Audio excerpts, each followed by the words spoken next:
Abi Hurairah. Qala man ghada ilal masjidi aw raha. Man utai sapa wong iku ghada, maten nggih. Iku ghada budalan isuk sapa man. Iku ghada budalan isuk sapa man ilal masjidi maring masjid. Maten nggih. Ilal masjidi maring masjid aw raha utawa budalan sore sapa man. Aw raha utawa budalan sore sapa man. A'adallahu lahu fil jannah nuzulan kullama ghada aurah. A'adda mongko nyiapaken sapa Allah. Utawa saged dimanai nyawisaken nggih. Sapa Allah Gusti Allah lahu maring man nggih. A'adda mongko nyawisaken utawa nyiapaken sapa Allah Gusti Allah lahu maring man fil jannati ing dalam surga. Nyiapaken napa? Nuzulan ing panggonan. Kullama ghada semangsane budalan isuk sapa man auraha utawa budalan sore sapa man.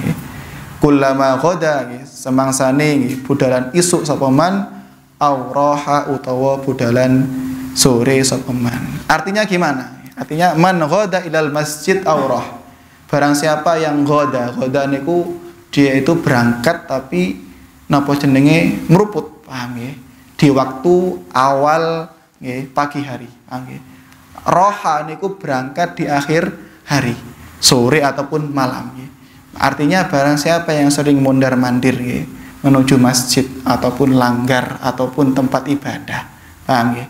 Barang siapa yang kayak gitu, entah itu di waktu pagi ataupun sore ataupun malam, maka a'adallahu lahu fil jannah nuzulan kullama ghada aurah. Maka Allah akan memberikan bagi dia, untuk dia napa? Nuzulan. Nuzul itu maknanya suatu napa? Suatu cawisan, suatu hidangan dan suatu tempat yang istimewa. Nggih. Niku fil jannah, dalam surga. Jadi contohnya ngeten, contohnya seperti halnya lek awake dhewe niku ketekan tamu yang istimewa di rumah kita.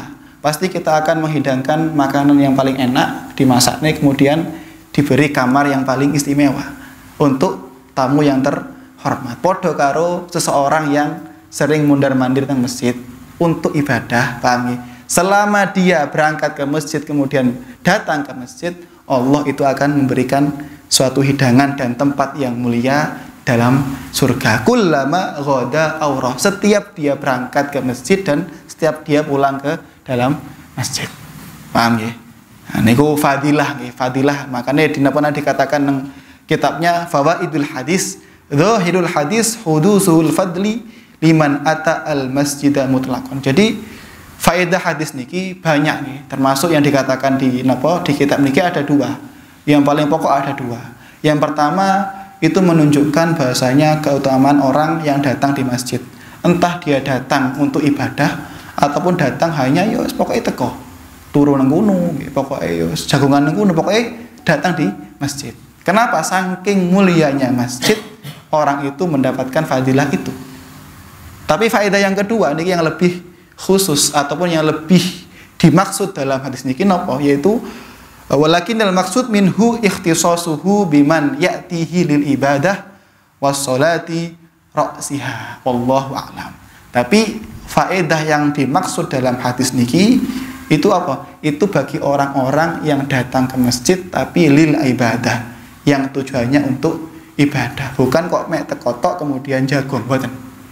Jadi datang ke masjid ataupun langgar ataupun tempat yang disiapkan untuk ibadah, karena masjid sewu, masjid itu bukan kok kudu sing gede kemudian gawe sholat Jumat, mboten nggih.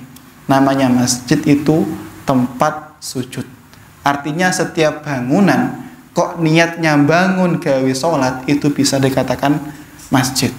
Makanya nggak ada bedanya antara masjid, langgar, musola dan yang lain. Sama.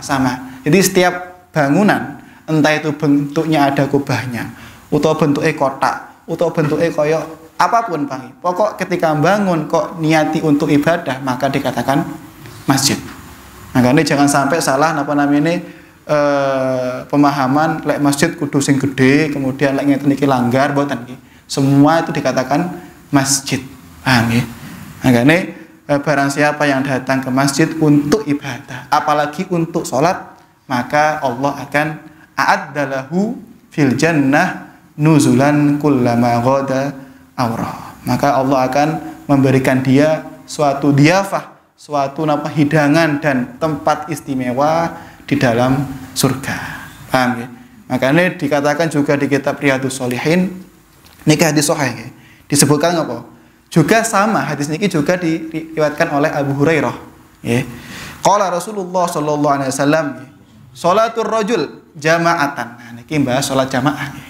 Karena hubungannya dengan masjid. Nggih. Sholatur rajul jama'atan.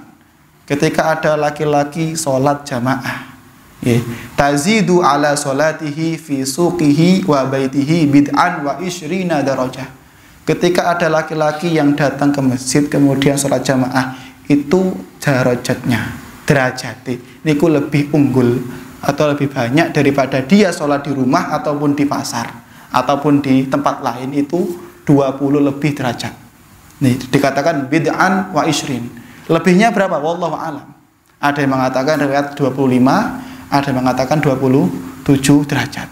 Wal muhim yang penting napa? Salat sendiri lebih salat jamaah lebih afdol daripada salat sendiri. Kemudian terusane wa dzalika anna ahadahum idza tawaddaa fa ahsana al-wudu'a thumma atal masjida la yuridu illa shalah la yanhauzuhu illa shalah lam yakhtu khutwatan illa rufi'a lahu biha darajatun wa hutta anhu biha khati'atun hatta yadkhulal masjid. Kemudian enggak nyampe ngoten niku hadise. Terus ana terusane. Dan itu pun ketika ada mereka itu yang berangkat tadi itu wudunya wudu nang dalem. Makanya yang lebih afdol niku wudu nang dalem, bukan wudu nang masjid. Ketika dia wudu di rumah, fa ahsanal wudu, kemudian dia menyempurnakan wudu sak sunah-sunahe wudu dilakoni. Kemudian summa atal masjid, kemudian dia berjalan menuju masjid. Paham ya? La yuridu illa shalah, yang mana dia pergi ke masjid niatnya hanya ingin sholat jamaah. Lek ngoten piye? Lam yakhtu khutbatan illa rufi'a lahu biha darajah. Maka setiap langkah, paham ya? Niki sampean percaya atau enggak percaya niki hadis. Paham ya? Kenapa? Karena kula ngomong kadang banyak dari kita tuh meremehkan hadis niki karena ini hadis sahih, paham ya? Lam yakhtu biha khutbatan illa rufi'a lahu biha darajah. Maka setiap langkahnya maka Allah akan memberikan satu derajat kepada dia. Di setiap langkah niku wonten tambah naik derajat. Enggak cuma ngoten niku nggih. Wa hutta anhu biha khati'atan. Dan setiap langkah dia selain dinaikkan derajatnya, dia juga dihapuskan satu dosanya. Niku paling enak. Makanya lek teng kitab napa Salafun Shalih menyebutkan napa kebanyakan wong-wong zaman dhisik niku lek berangkat ke masjid niku milih jalur sing adoh. Kenapa? Nggih. Kenapa? Karena agar semakin langkahnya niku kathah, itu semakin banyak pahala dan semakin banyak napa dosa yang dihapus. Maka ini juga disebutkan napa namine salafun saleh ketika berangkat Jumatan mereka lebih memilih jalan kaki dan jangkaan niku dipendek-pendekkan. Ketika berangkat Jumatan. Kenapa? Agar semakin banyak jangkaan, semakin banyak derajat ataupun dosa yang dilebur. Paham ya? Pun hatta yadkhulal masjid, sampai mlebu nang jero masjid. Apakah cukup boten? Cik wonten terusane. Paham ya? Fa idza dakhalal masjid kana as-salatu kana fi sholati ma kanatis sholatu hiya tahbisu. Ketika orang itu mlebu masjid, nggih, meneng tok teng masjid, niku malaikat sudah mencatat dia adalah orang yang lagi sholat. Walaupun dia enggak sholat. Jadi ngenteni jamaah, maca pujian, niku sudah dianggap wong sing sholat. Samian dianggap orang yang sudah sholat. Jadi ganjaran niku sholat. Lek ngenteni imam suwe berarti ya ditulis, paham ya? Ditulis wong sing sholat suwe. Paham ya? Wal malaikatu yusholluna ala ahadikum madama fi majlisihi alladhi shalla fi. Dan malaikat selalu maca sholawat, paham nggih? Maknane maca istighfar bagi orang itu selama dia ada di dalam masjid. Entah dia menunggu jamaah ataupun dia selesai sholat jamaah cek menang menjero masjid. Entah itu baca zikir ataupun menang tok. Yang penting dia ada di dalam masjid. Paham ya? Sampun. Yaquluna Allahumma arhamhu, Allahumma ighfir lahu, Allahumma tub alaihi. Amin. Malaikat selain membaca sholawat kepada kita yang dalam masjid langgar niki napa beliau mendoakan apa Allahumma arhamhu, ya Allah semoga jenengan memberi rahmat kepada mereka-mereka yang ada dalam masjid. Allahumma ighfir lahu, dan ya Allah semoga jenengan memberi ampunan kepada mereka-mereka yang ada dalam masjid. Allahumma tub alaihi, dan ya Allah semoga jenengan memberikan atau menerima taubat bagi orang-orang yang sakniki wonten nang jero masjid. Itu pun bisa kita raih dengan syarat ya. Ada 2 syarat.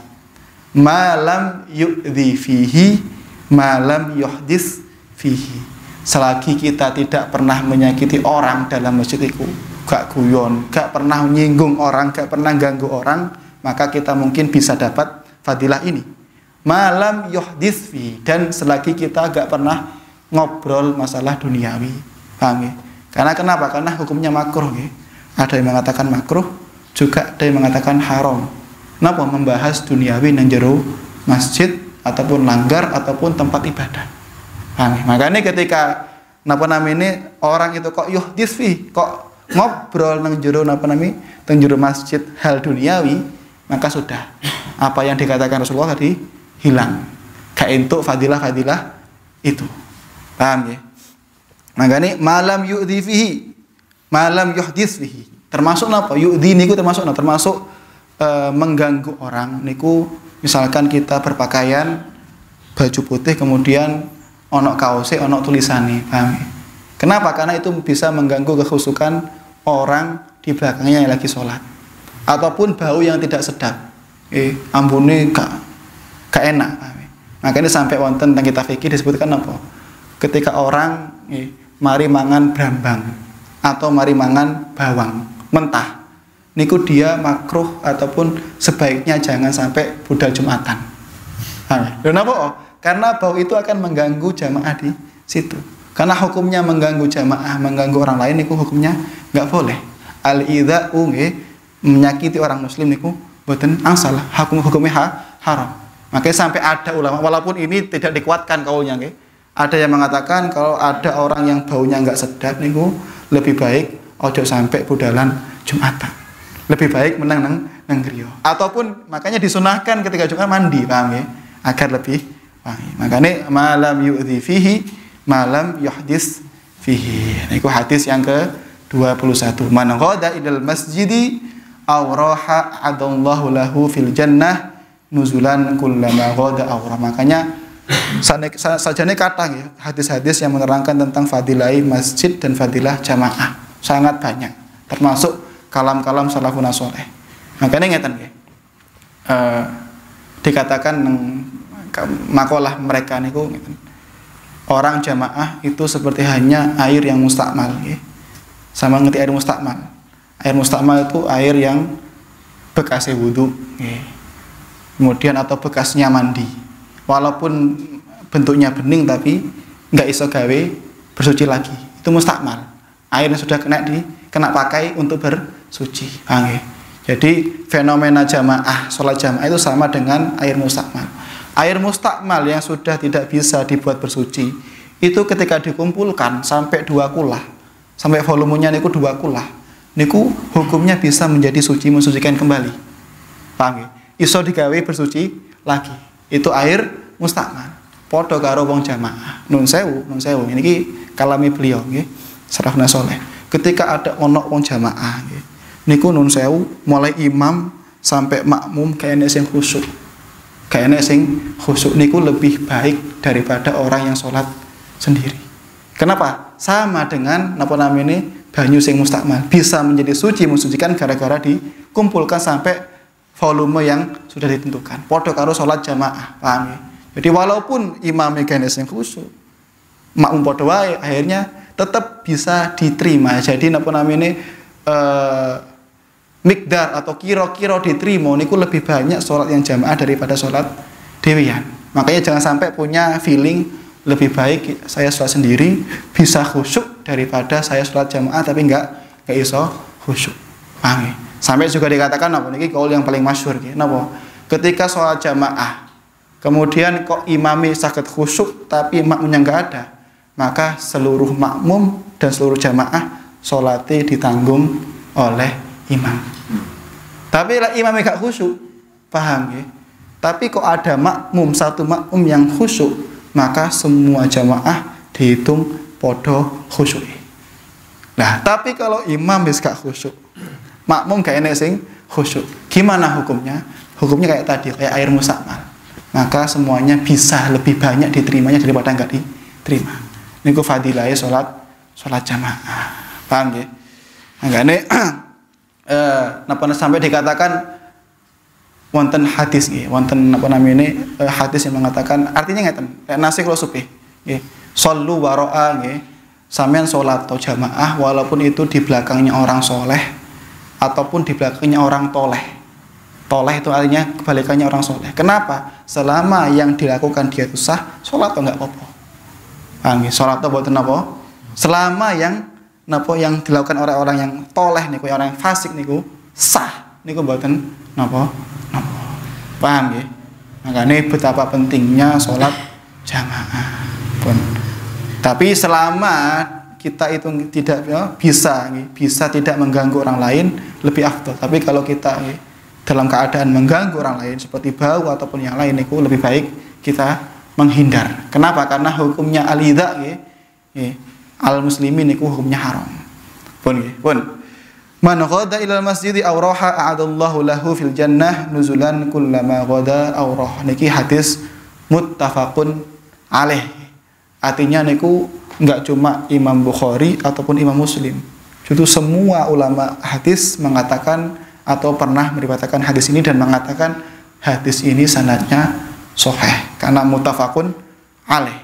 Muttafaq artinya hadis yang disepakati, alaihi yang atasnya hadis.